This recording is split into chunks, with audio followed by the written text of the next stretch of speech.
Do you want to entice readers into caring about your writing? Here's how to do it. Include stories. We're going to talk about how to do that today. You have a story to tell, but you don't know where to start. Let me show you how to free your story. I teach you how to write and how to dig deep in your soul to release your story and make a difference in the world. Welcome to the Julia Monte channel. If we're just meeting, I am Julia Monte. I'm a women's fiction author, and I am here to give you some writing tips every Friday. So let's talk today about making your writing more interesting and enticing readers into wanting to read whatever it is you're writing, whether you're writing a blog, whether you're writing a novel, whether you're writing a memoir or a nonfiction book. And writers do this instinctively. Again, it doesn't matter what you're writing, but when we really, really want to draw in a reader and we want to touch that reader's heart and mind, what we do is we tell a story. And why do we do that? We do that instinctively because we know that stories capture readers' attention.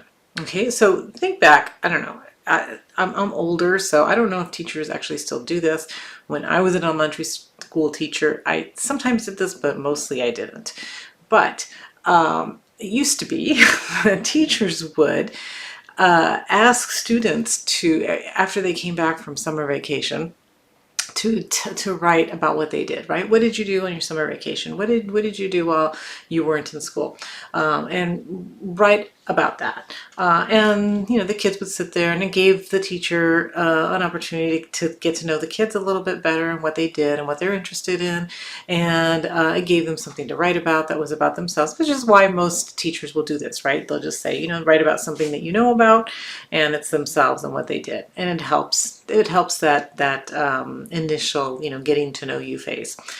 But what happens is that every single teacher does this, right? So you'll do it in second grade and third grade and fourth grade and fifth grade and sixth grade, and maybe even into middle school. And so what happens is that kids get really bored with this assignment because they've done it so many times.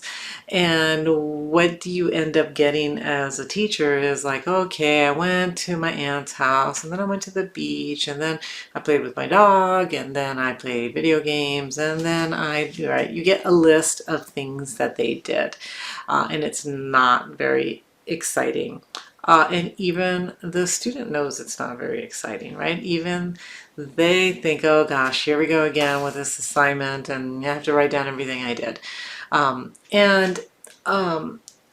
This list, right, of events is not interesting. And a lot of writers write this way. We just write a list of events or a list of things, or without going into stories, especially if we're writing something in nonfiction, right? We're explaining how something works, or how to lose weight, or how to, you know, go on a date, or whatever, right? Whatever we're writing about. And it ends up not being very interesting because it's just a bunch of data or facts or information, and there's no stories in there, right? So what we want to do is we want to add those stories. You know, every once in a while we get, teachers will get, or the teacher will prompt the students to do this, but they'll say, you know, don't just tell me a bunch of stuff you did, but tell me about one thing that you did and explain more about that. So if the kid is a natural storyteller, if the teacher prompts them, then they'll say, okay, well, you know, I went to the beach with my family, and we decided that, you know, I decided I wanted to learn how to surf, and my dad decided to help me, and we went out there, and I got really scared, and the big wave came in, and I just wanted to get away from there. I didn't want to do this anymore, but my dad just pushed me, and then I got clobbered by this giant wave, and I was practically crying. But my dad kept pushing me and said, no, you can do this, it's not that hard. And we kept going back out there, and then finally, near the end of the day, as the sun was almost setting, this amazing wave came, and I was so scared, but I did everything that my dad taught me, and I managed to catch the wave, and I surfed in, and it was the most exciting day of my life. It was the best day of my summer vacation. And, I can't wait to go back, to the beach and do it again. And I'm never going to forget this day. And I was so glad my dad ended up pushing me into doing this. And I learned from this that I need to face my fears and I'm never going to be afraid or something, right? Okay, so what happened here? The kid actually told a story, right?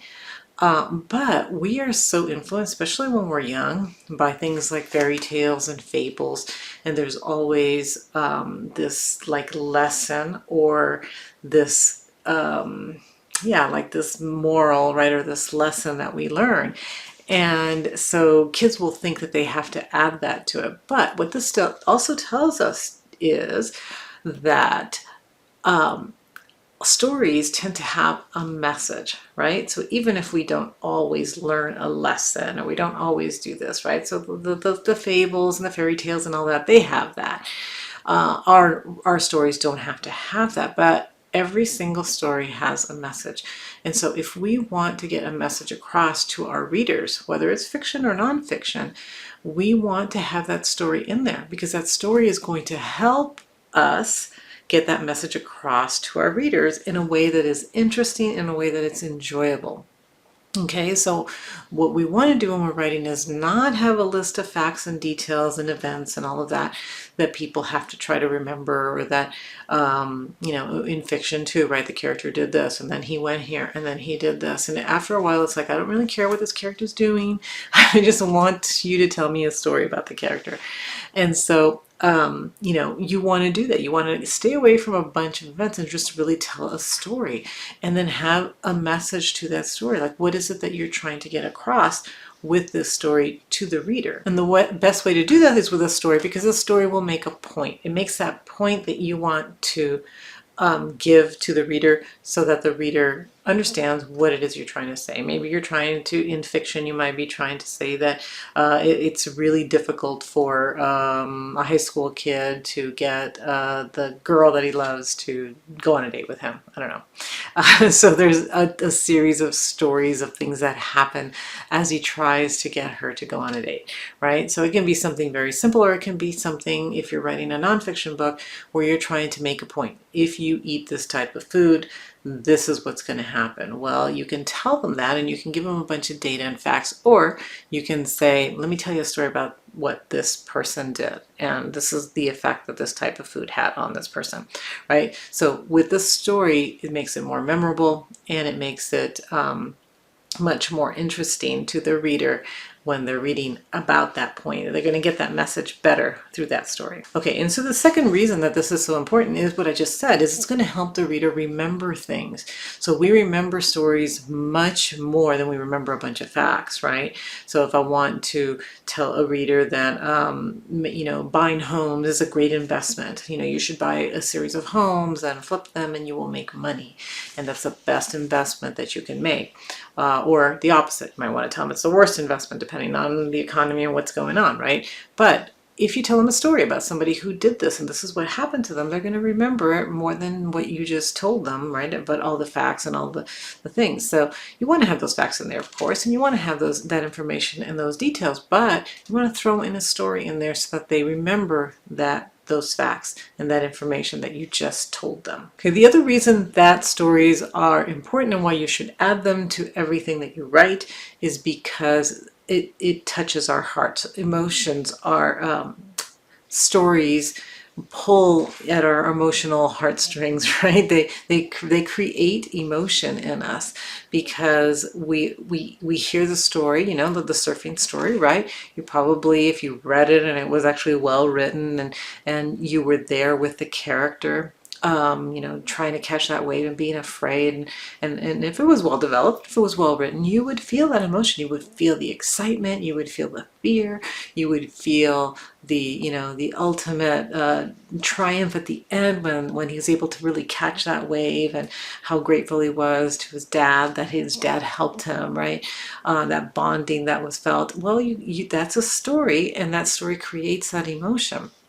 So And emotion is great because when we're trying to make a point, when we're trying to tell the reader something, we want that emotion. We want the reader to actually be able to put himself or herself into the shoes of the character and be able to feel what the character is feeling. Or in nonfiction, we want we want the reader to be able to understand your point and actually feel that emotion, right? Feel the excitement of being able to buy a home that's not so expensive and be able to fix it up and sell it and make a lot more money very quickly instead of putting it in a regular investment and waiting years for it to go up or down, hopefully. Right. So it creates that emotion. So you want to have that story and you want to create that emotion in your reader, because again, they're going to understand the point better, they're going to remember it better, and you're going to have them, right? They're going to be there and say, this is exciting reading. I enjoy this reading.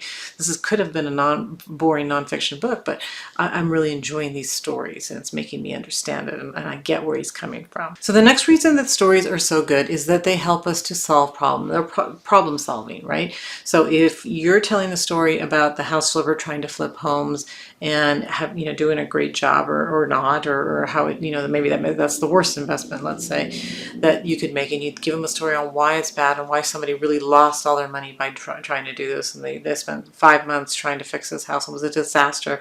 They lost all kinds of money and then decided never to do this again. Okay, so you tell them a story, and so it helps you to problem solve. So once you figure out, it's like, well, where was the problem here? What happened in this story? You can apply what you learned somewhere else. It happens with fiction too, right? So you read 15, 20 romances, you start to see a pattern, and you start to see that, oh, well, okay, I know, especially for a writer, right? If you're trying to write this and you've read like 15, 20 romances, like, okay, I see exactly how this person is doing this, and you can problem solve and be able to create your own. So it does help us to solve problems. I remember reading in the mid 2000s, like around 2006, a book called A Whole New Mind by Daniel Pink. And one of the things that he talked about, so it was a book about how left brain thinking has dominated, business and everything for many years, but we're going into right brain thinking more. Now, years later, I don't know if that's so true, if we really have or we haven't, but one of the points he was making was that there are different things we should develop in order to become stronger right brain thinkers. And one of them he called symphony. And it was the ability to take two things that are unrelated and create something new with it. And that's how we get innovation. That's how we get all these great things. Well, this is kind of the same thing, right? So when we're telling a story, we're creating something, maybe out of two different things. Maybe we're creating, we have a story about house flipping, but we're really trying to make a point that people shouldn't jump on investments until they really study the market and really understand it, right? Maybe why the person failed to flip the house well was because he didn't do their research and didn't really understand. So we take two things, right, and connect it so that we say, okay, any investment that you make, not just house flipping, you need to see what the market is going to be like. You need to really investigate. You need to see what other people are doing, right? Not do what this guy did, but really do this, right? So you have the story, but you're really trying to create a pattern so they understand investments in general. Okay, and the last thing I would like to share is that you don't have to come up with like completely original stories. So what if you don't have like a house flipping story, but you still want to make that point? You can go into fairy tales or fables or any other story that you've heard before. So, in the publishing industry, people say, there are no original stories, and that's absolutely true, because stories are retold over and over and over again. And we can take a Beauty and the Beast story, we can take a story that we've heard, and we can turn it into something else. We can turn it into a new book, right? In romance, we have that, often the sort of the transformed hero. He is the Beauty and the Beast, right? He's the Beast. He's the angry Navy SEAL who comes back and he's damaged, and and he meets the heroine. They hate each other at first, but through her kindness and love, he kind of is transformed back into his real person, the person that he is inside that beast, right? It's a Beauty and the Beast story. It's the same story. It's just told differently with, modern things and in a different way. But it's the same story. So if you look at sort of the archetypal, if I can say that correctly, types of heroes and heroines and the traditional stories or fables or parables that you've heard, you can use those type of things in your writing, changing them for whatever it is that you're talking about, and make it sound fresh again, right? Make it sound new again. And I don't know what it is about us, right, as humans, that we respond to stories so well, and that we actually like hearing the same thing again. It becomes something like, oh, I recognize that story, right? They might not think they recognize. They might not say, oh, that's a Beauty and the Beast story. I've heard that before. No, they won't say that. They don't know that, but they feel that, right? It's like, this is familiar to me. I've heard this story before, and it works, and I understand it, and it moves me, right? So don't like say, okay, I've got to come up with like this unique story that nobody has ever heard. No, think back. If you don't have like your own story, something that you've experienced, or something that you already know, like you've plotted into your story, or in a memoir, something that's actually happened, or in nonfiction, something that, again, something that's actually happened that you can use. If you don't have that, then think about, okay, how can I want to make a point, because my story has to have a message, right? It has to have a point. That's why I'm telling it. And how do I do that? And how do we know what story can I use to make this happen? And go back and look at the tortoise and the hare. Look at all these different stories that are told again and again, and which one you think will resonate with your reader, and how can you modernize it? How can you change it in order to to connect it really with what your point is and what your field is, or whatever it is that you're writing about. So don't worry about it being a brand new story, okay? Your goal is to use stories to connect with your readers, to keep them interested in ways that a bunch of narrative details will not. They'll bore them, make them close your book, and you will lose the reader and the message that you're trying to give them. The other thing I want to say is that stories are not just for novelists, right? So everybody, bloggers, everybody should be adding stories to their writing. It just makes your story better. So don't think I'm not a novelist, I don't need to include stories, I don't even need to listen to this video. You do. You need to include stories, because it will make your writing better. So I hope that I've convinced you. I hope that you've enjoyed this video. If you have, please hit the like button and the share button. Also hit the subscribe button so that you will come back next Friday and learn something new. Thank you for being here, and I'll see you again next week.